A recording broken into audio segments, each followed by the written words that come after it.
जी रनिक बने रहिए हमारे साथ. Now Congress spokesperson Pawan Khera has raised sharp concerns over the safety of minorities and the erosion of communal harmony, linking recent violence against Hindus in Bangladesh with incidents targeting Christians in India during Christmas celebrations.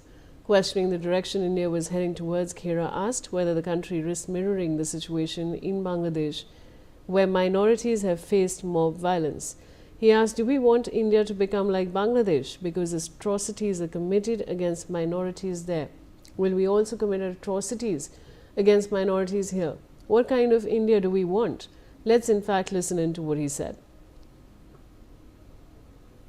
तो हम क्या चाहते हैं कि भारत क्या बांग्लादेश जैसा हो जाए, क्योंकि वहां अल्पसंख्यकों पर अत्याचार होते हैं, तो हम भी यहां अल्पसंख्यकों पर अत्याचार करेंगे. किस तरह का भारत चाहते हैं हम? ये आरएसएस का क्या सपना था कि जिन्ना का सपना जिन्ना तो पूरा नहीं कर पाया पाकिस्तान में, हम यहां पूरा कर दें? क्या मतलब है ये? आप अपने त्योहार मनाइए, अच्छी तरह मनाइए. हम मनाते थे. हनुमान जयंती पे मस्जिद के बाहर जाके नाचने की क्या जरूरत है, उकसाने वाले गाने बजाकर? हनुमान चालीसा पढ़िए, आप अच्छी तरह पढ़िए. मैं पढ़ता हूं, रोज पढ़ता हूं, दिन में 2 बार पढ़ता हूं. लेकिन क्रिसमस है तो आप उनकी चर्च के बाहर जाकर हनुमान चालीसा पढ़ के उनको क्या क्या साबित करना चाहते हैं? ये मेरा धर्म हो ही नहीं सकता, ना ये मेरा देश है, ना मेरी ये सभ्यता है. आपको मालूम है ये स्वामी विवेकानंद, इनकी फोटो यहां लगी हुई है. स्वामी विवेकानंद 25 दिसंबर को जीशु पर्व मनाते थे, धूमधाम से मनाते थे. आज भी रामकृष्ण मिशन पूरे दुनिया में विवेकानंद जी की याद में यही पर्व मनाता है. रनिक, ये जो पवन खेरा की स्टेटमेंट है, आप और हमें क्या जानकारी दे सकते हैं इस पे? देखिए, पवन खेरा की तरफ से जो बात कहा गया है कि बांग्लादेश में जिस तरीके का सिचुएशन है, क्या भारत में भी वैसा ही सिचुएशन तैयार करने की कोशिश किया जाए? यानी लगातार पवन खेरा की तरफ से आरएसएस को घेरने का कोशिश किया गया है, बोल सकते हैं. दूसरी तरफ बीजेपी को भी घेरने का कोशिश किया गया है, क्योंकि अगर देखा जाए तो पवन खेरा की तरफ से 25 दिसंबर को लेकर भी बयान दिया गया है, जिसमें जो माइनॉरिटीज है, माइनॉरिटी कम्युनिटी है, उनके जो धर्मस्थल, उसके सामने जाकर हनुमान चालीसा पाठ करने का क्या जरूरत है, इस तरीके का बयान दिया गया है. दूसरी तरफ अगर देखा जाए तो बांग्लादेश में जिस तरीके से माइनॉरिटीज के ऊपर अत्याचार हो रहा है, भारत में भी वैसा ना हो. भारत वैसा नहीं है. भारत सब लोग को लेकर एक साथ चलने का देश है, और ऐसा ही पवन खेरा की तरफ से मेंशन किया गया है. दूसरी तरफ पवन खेरा की तरफ से यह भी कहा गया है कि भारत में जिस तरीके से हम लोग एक साथ रहते हैं, सब लोग हर एक धर्म को एक साथ मिलकर करते हैं, वैसा ही देश होना चाहिए. जिस तरीके का अभी सिचुएशन है वो वैसा नहीं होना चाहिए, ऐसा पवन खेरा की तरफ से कहा गया है. जी रनिक बने रहिए मेरे साथ. BJP leader Syed Shah Nawaz Hussain has also raised concerns over, and I quote, an anti-Hindu mentality government in Bangladesh. He says the entire Hindu community is living in fear.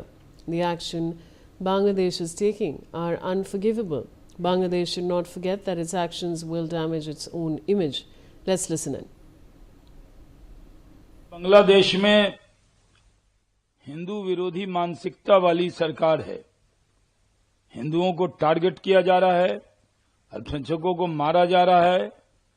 Deepu चंद दास के बाद एक और हिंदू की लिंचिंग की गई.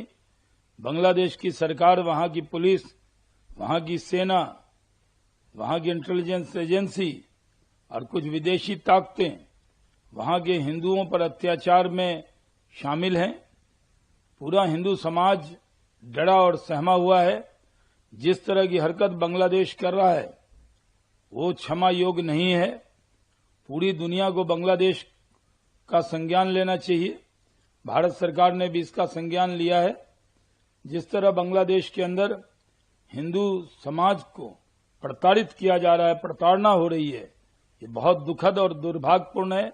बांग्लादेश ये भूले नहीं कि उसकी हरकत से उसको ही नुकसान होने वाला है.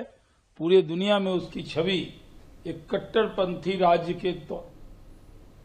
रनिक, ये जो शाहनवाज हुसैन ने स्टेटमेंट दी है, इसके बारे में आप हमारे दर्शकों को और क्या जानकारी दे सकते हैं?